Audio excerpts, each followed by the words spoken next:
Kāds ir pirmais jautājums, kuru uzdod darba intervijā? Apziņas skaitlis 6 cilvēki, kuri ir dzimuši 6., 15. un 4. datumā. Viņiem būs šāds jautājums.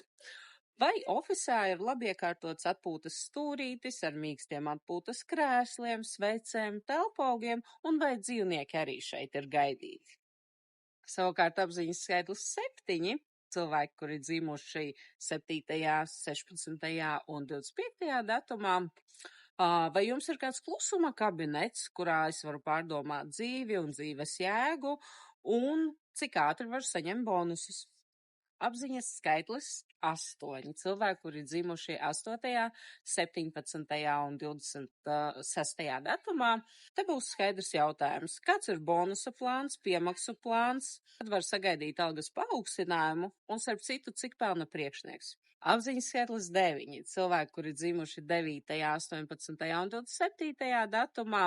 Viņiem būs šāds jautājums. Vai šim amatam un vispār uzņēmumam ir kaut kāda tāda globāla misija, kāda ir jēga šim visam un ar kādu labdarību uzņēmums nodarbojas? Un kādu jautājumu darba intervijā uzdotu